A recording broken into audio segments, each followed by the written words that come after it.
একজন পুরুষ তার পছন্দের নারীকে তার জীবনের থেকেও বেশি ভালোবাসেন, কিন্তু নারীর মন বোঝা বড়ই কঠিন। নারী বহুরূপী, কখনো বেহুলা, কখনো মনসা। কে যে বেহুলা আর কে যে মনসা সহজে বোঝা যায় না।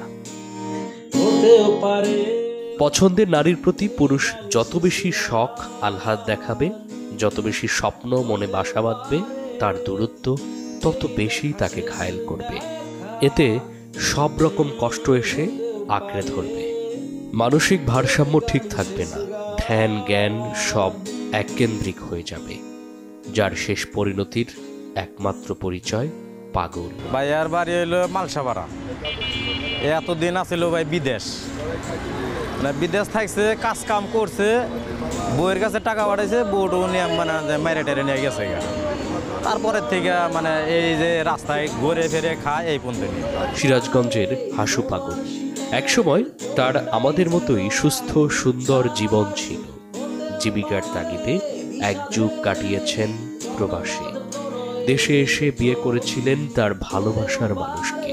পালিয়ে বিয়ে করায় বাড়িতে থাকতেন না, পরিবার ছেড়ে ভালোবাসার মানুষটিকে নিয়ে থাকতে শুরু করেন ভাড়া বাসায়।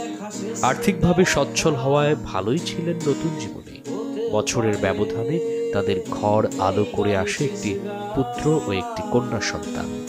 সুন্দর একটি সুখী পরিবার হয় হাসু শেখের। স্ত্রী সন্তান নিয়ে সুখে শান্তিতে দিন পার করছিলেন। হঠাৎ রূপ বদলে যায় হাসুর স্ত্রীর। দুই সন্তান আর হাসুকে রেখে মোটা অঙ্কের টাকা নিয়ে পালিয়ে যায় অন্য পুরুষের সাথে। হাসুর জীবনে ঘোর অন্ধকার নেমে আসে। অনেক কষ্টে খুঁজে খুঁজে হাসু তার স্ত্রীর সন্ধানও পায়। সব ভুলে নিজের স্ত্রীকে ফিরিয়ে নিতে হাতে পায়ে পর্যন্ত ধরেছে হাসু, তবুও ফেরাতে পারেনি।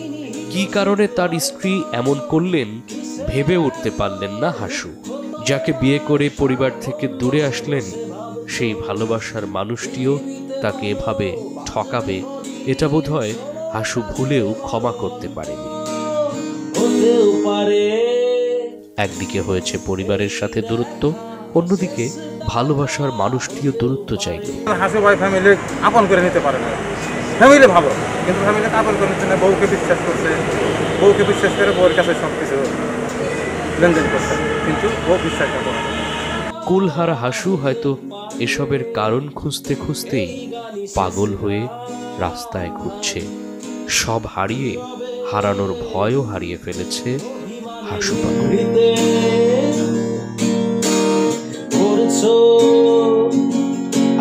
দিলে নিজেকে